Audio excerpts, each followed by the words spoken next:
It's a very sort of alive, like these people are actually living and working on ranches in America right now, and it's there's something about that lost part of America. No one would believe what's been uncovered about the blockbuster series Yellowstone.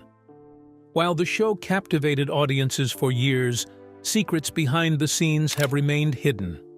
Until now. Kelly Reilly, a fan favorite, has finally spoken up. I'm sort of really interested in being British. Like, I didn't really know too much about it, so being in Montana and sort of experiencing that real roots of America is sort of fascinating. Obviously what's going on in the country right now.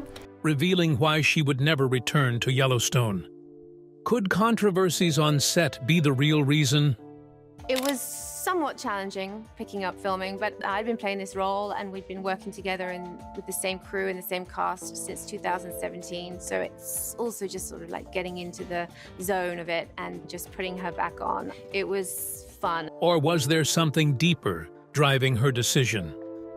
Join us as we unveil the real reason why Kelly Reilly never returned to Yellowstone. Movie set controversy? While several actors have opened up concerning several on-set controversies. For instance, in 2021, Dwayne Johnson opened up to Vanity Fair about on-set conflicts with Vin Diesel during the Fast and Furious films. This is not the case for Kelly Reilly. While she has stated that she doesn't plan to return to Yellowstone, there is no controversy surrounding her decision to leave. The actress is simply diving into new ventures. After 6 incredible years playing Beth Dutton on Yellowstone, she's embracing a fresh challenge. With the beloved neo-Western drama wrapping its final season this November, Kelly is set to headline Under Salt Marsh, a Sky original series. The production for this highly anticipated project is slated to begin later this year, and her fans are really excited to see her step into this intriguing new role, proving that her career is only soaring higher beyond her iconic run on the Dutton Ranch. While Kelly is leaving to explore several opportunities without controversial issues, the same cannot be said for Kevin Costner, another actor on the set of Yellowstone. After Kevin Costner's departure from Yellowstone was confirmed due to reports of scheduling issues and production problems surfaced in early 2023, the audience have revealed that they prefer the movie without him on set. According to them, the absence of Kevin Costner's John Dutton 3 in Yellowstone adds a fresh perspective to the story. With John Dutton gone, he no longer has to choose sides between Beth and Jamie in their bitter fight over the ranch. Costner's departure from the show stemmed from various challenges, including scheduling issues due to writer strikes, harsh Montana winters, pay disputes, and his commitment to his passion project, Horizon, an American saga. However, his absence allows other characters like Beth and Case to take center stage, giving them room to shine. This shift could be the refreshing change the series needed. Well, she's written and created by Taylor Sheridan. He really is, I mean, we sort of Frankenstein her together, really, but everything she says, everything she does is from his imagination. Also, with Kevin Costner no longer part of Yellowstone, the possibility of Season 6 becomes more realistic. Production delays caused significant shifts in the storyline and characters when Season 5, Part 1, aired. These changes are even more apparent in Part 2, marking what feels like a fresh chapter for the series. While Part 2 was initially considered the show's conclusion, Season 6 now seems likely, possibly focusing on fan-favorite characters Beth and Rip, whose love story could lead the narrative in this new era of Yellowstone. While Kevin has moved on to explore exciting new roles, let's shift our focus. Back to Kelly Reilly. What fuels her adventurous and competitive spirit? Could it be her determination, her love for taking on bold challenges, or perhaps a deeper influence from her experiences? Kelly Reilly's versatility. Jessica Kelly, Siobhan Reilly is an acclaimed English actress known for her versatility in film, television, and theater. Her stage excellence earned her a Laurence Olivier Award nomination for After Miss Julie, solidifying her as a powerhouse across mediums. This TV sensation kick-started her career by writing to prime suspect producers, leading to her 1995 role in Prime Suspect 4, Inner Circle. A year later, she appeared in Bramwell and Pie in the Sky. She reunited with Helen Mirren in Last Orders. Reilly's stage debut blossomed into collaborations with Terry Johnson in plays like Elton John's Glasses and Pianoforte, written specifically for her. When I first wanted to become an actor, I never thought about movies or TV even. It was purely about the theatre. Reilly credits Carol Rice's direction in the Yalta game as transformative. The play takes place, I think it's around like 1945. It seems to be like in a servant's kitchen in a well-to-do, established British home. Calling it her masterclass and opening for later roles like Miss Julie. I saw After Miss Julie, the adaptation of the 1800s play by Strindberg called Miss Julie. By 2000, Kelly Reilly sought to break free from being typecast in comedy roles and landed a serious part as young Amy in Last Orders, directed by Fred Secchiapisi. She then appeared in the Royal Court's 2001 rerun of Sarah Kane's Blasted, earning praise from the Times. In 2002, she starred as Wendy, an English student, in the French comedy L'Auberge Espagnole and its sequels Russian Dolls and Chinese Puzzle. That same year, she shone in films like Mrs. Henderson Presents and Pride and Prejudice, showcasing her versatility. In 2008, Kelly Reilly's first leading role came in the horror film Eden Lake, followed by a high-profile television role in Above Suspicion. She also appeared in films such as Sherlock Holmes, Triage, and Me and Orson Welles. In 2011, she reprised her role as Mary Watson in Sherlock Holmes, A Game of Shadows. Reilly's 2012 roles included Flight, with Denzel Washington, and A Single Shot. She also starred in the TV series Black Box, playing a neuroscientist. The best in the country, treating patients with neurological disorders, diseases, any problems of the brain and the nervous system. She's an expert in her field. She's quite brilliant. She also joined the cast of True Detective and made her Broadway debut in Old Times. Several years later, Kelly Reilly took on a supporting role in Bastille Day. The following year, she played the Celtic Queen Cara, who defends Britain against the Roman invasion in Britannia. She then joined the cast of Yellowstone in 2018, where she plays Beth Dutton, the strong-willed daughter of John Dutton, who was played by Kevin Costner. In the show, the Dutton family faces constant struggles from those seeking to take control of their land. Reilly's career has been full of notable achievements. Her role in After Miss Julie earned her a nomination for the Laurence Olivier Theatre Award for Best Actress in 2003, making her the youngest ever to be nominated. Just 2 years after, she won the Best Newcomer Award at the Cannes Film Festival for Russian Dolls. Reilly also won the Empire Award for Best Newcomer for her role in Mrs. Henderson Presents in 2006. She was nominated again for an Olivier Award in 2009 and earned a Best Actress nomination at the British Independent Film Awards for Eden Lake in 2010. What do Kelly Reilly and Kevin Costner have in common, aside from starting in Yellowstone? Colleague Kevin Costner. Kevin and Kelly have nothing in common regarding where they were brought up. Kevin was born in Linwood, California, and raised in Compton, California. He was the youngest of 3 sons, with one brother passing away shortly after birth. His mother, Sharon, worked as a welfare worker, while his father, William, was an electrician and later a utilities executive. My dad his family came out of the Dust Bowl in Oklahoma, and so they saw depression in their life, and my dad had one job his whole life, and he said to me, he said, "Kevin, just don't let anybody outwork you." Costner's paternal ancestors came from Germany, settling in North Carolina in the 1700s. And he also has Irish, Scottish, English, and Welsh heritage. Raised in a Baptist family, he wasn't particularly academic in school, but developed a love for sports, music, and writing poetry. Costner spent his teenage years moving around California due to his father's job, which led him to lose confidence and frequently make new friends.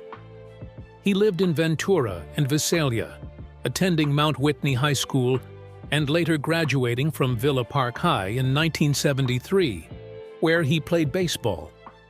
He went on to study at California State University, Fullerton, graduating in 1978 with a BA.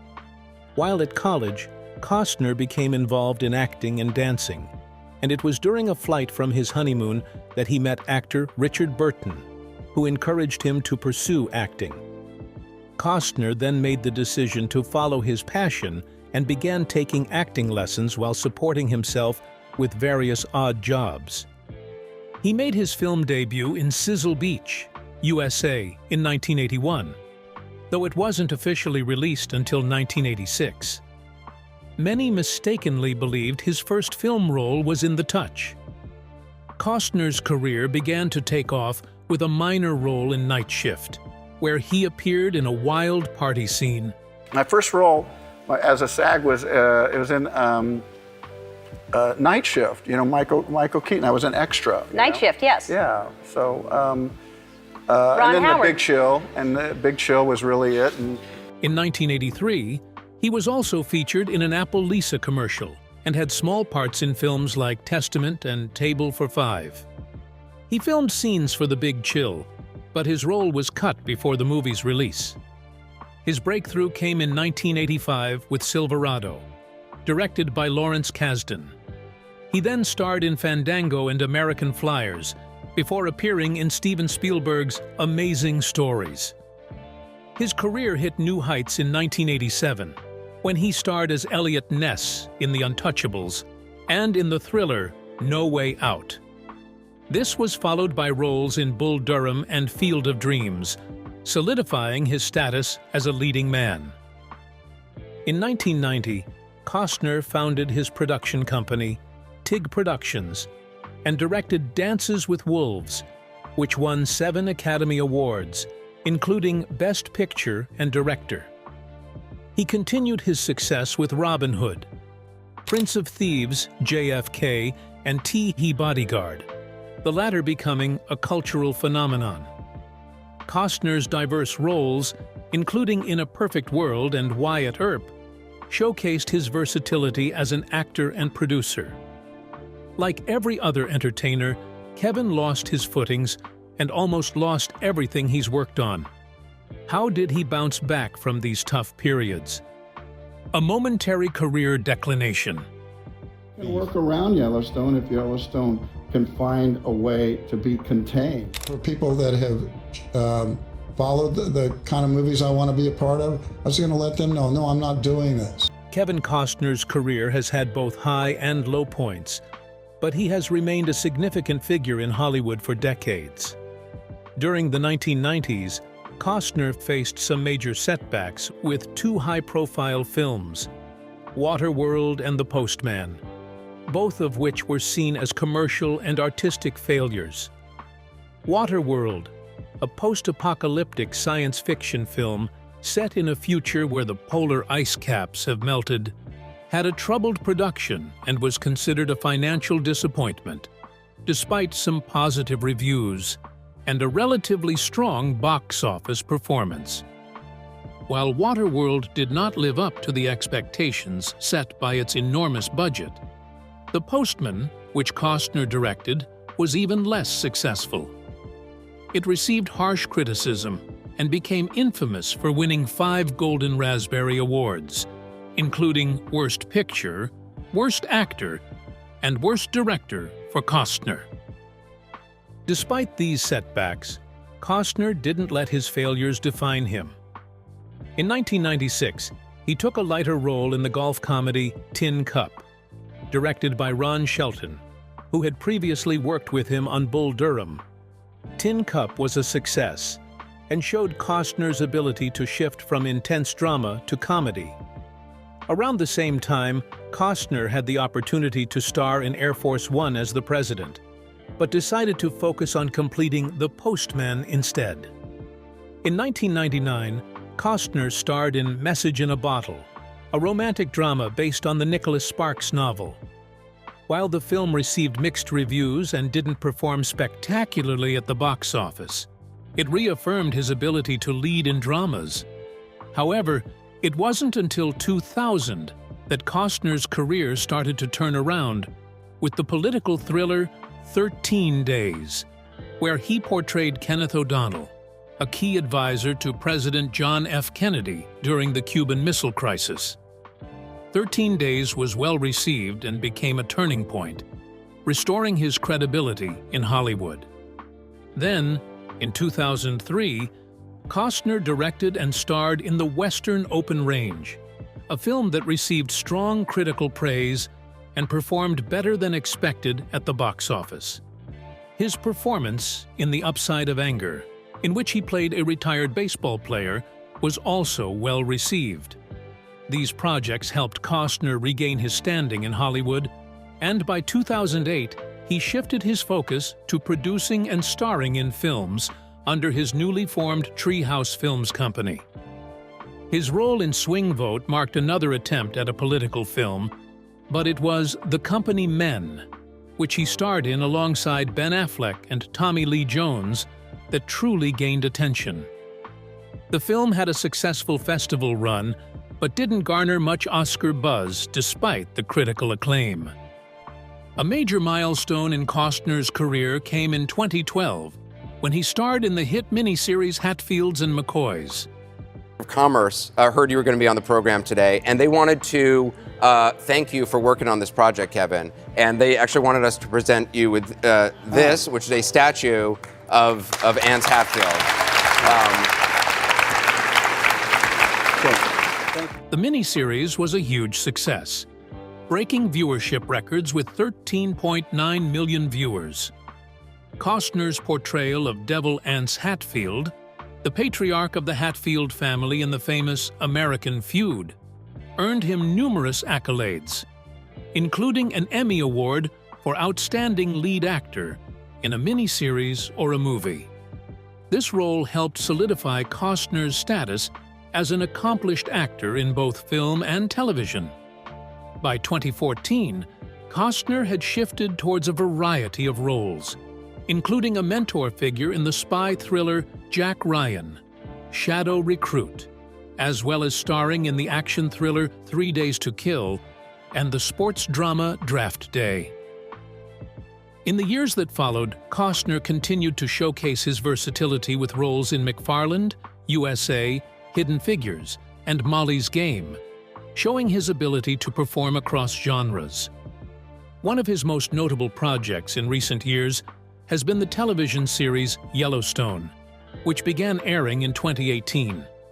The series, which Costner also produces, marked his first regular role in television. Yellowstone has become immensely popular, with Costner's performance as John Dutton, a powerful Montana rancher, garnering widespread praise and making him a major TV star. In 2022, Costner returned to directing with Horizon, an American saga, an ambitious Western epic.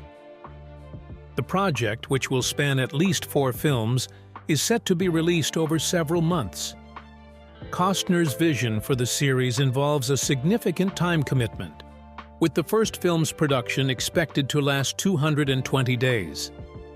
As of late 2023, the production of the subsequent films is well underway. From the heights of Dances with Wolves to the lows of The Postman, Kevin Costner has had a career full of twists and turns, Yet, his persistence and ability to adapt to new roles have ensured that he remains an influential figure in the entertainment industry. With ongoing projects and renewed interest in his television work, Costner's legacy continues to evolve. Kevin and Kelly have more in common than just acting. He also left Yellowstone. What are the reasons behind leaving? Why did Kevin leave Yellowstone? Kevin Costner has recently opened up about his decision to leave Yellowstone, the highly successful Western series created by Taylor Sheridan. While promoting his upcoming film Horizon: An American Saga, Costner explained why he felt it was time to step away from the beloved series. In his announcement, Costner shared that after a long year and a half of working on Horizon and reflecting on Yellowstone, he realized that he could not continue with the show's 5th season or beyond. He expressed his love for Yellowstone and his appreciation for its fans, but stated that it was time to move on. He emphasized that the decision wasn't difficult, saying it was a necessary one, as he felt it was time to let go of the series and not continue the speculation about his return. Costner's departure came after Paramount Network revealed the premiere date for the final episodes of Yellowstone, which sparked further speculation about whether he would return to finish the series. Costner was candid about his need to avoid drama and expressed that after 5 seasons, he was ready to focus on new projects. He explained, "I don't need drama," adding that he wanted to remove any uncertainty about his future involvement with the show. Yellowstone, that beloved series that I love, that I know you love, I just realized that I'm not going to be able to continue season 5B or into the future. He emphasized that the fans had been incredibly supportive, and he felt a responsibility to continue creating work that would resonate with them. Looking ahead, Costner expressed great excitement for his upcoming project, Horizon: An American Saga, a large-scale, independently funded 3-part Western epic. The first film, Horizon, Chapter 1, is set to be released on June 28th, with Chapter 2 following on August 16th. Costner has already started working on Chapter 3 and plans for 2 more films in the series. He acknowledged the need for additional funding, but remained committed to making the best movie he can for his fans. "I owe the fans the best movie I can make," he said, reflecting on the responsibility he feels towards his audience.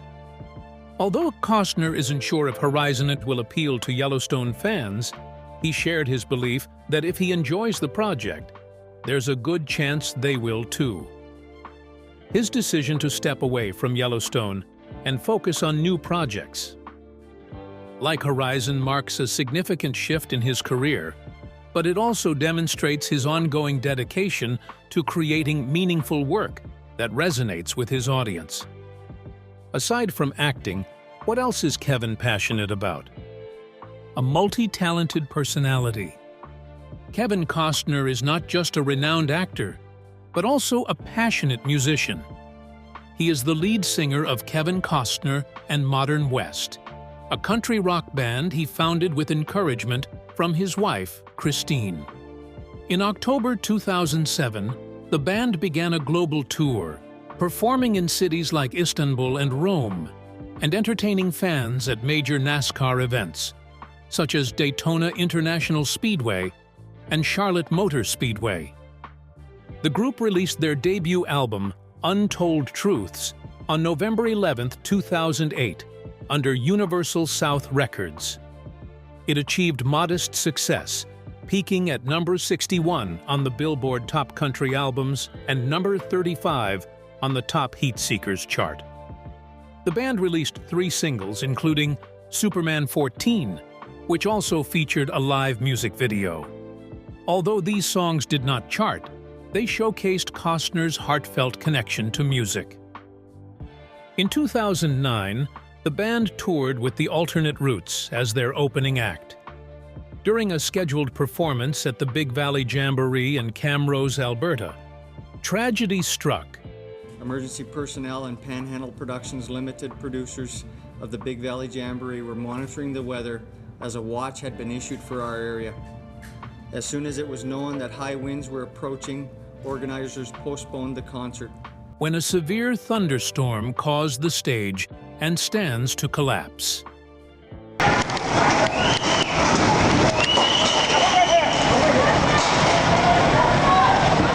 The incident left one person dead and injured 40 others.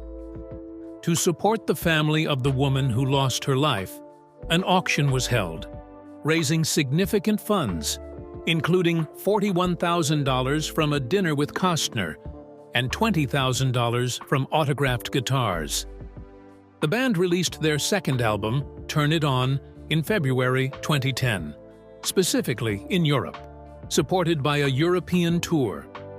In July 2012, they performed at the Telis World Skins Game in Halifax, Nova Scotia, donating an autographed guitar to support the IWK Health Center Foundation. Costner's music extends beyond live performances, as he appeared in the documentary Country Roads by Marika Schroeder.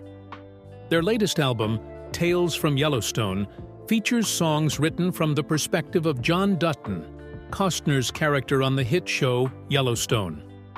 Tracks from the album were included in the third season of the series, offering fans a deeper connection to his role. Costner's love for baseball is also evident in his film career, as he has starred in several baseball-themed movies, including Bull Durham, Field of Dreams, and For Love of the Game. These roles highlight his passion for the sport, a connection he nurtures off-screen by supporting college baseball and maintaining close ties with the sports community. He has a home in Austin, Texas, where he occasionally joins Texas Longhorns baseball practices and games. Costner was also a part owner of the Lake County Fielders, an independent baseball team whose name paid homage to Field of Dreams.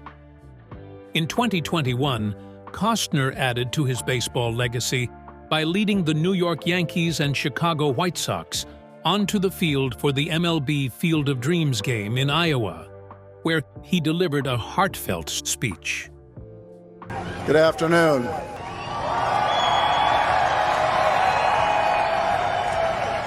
"30 years ago, on the other side of that corn, we filmed a movie that stood the test of time." These ventures reflect Costner's dedication to exploring his passions, whether through music, film, or sports.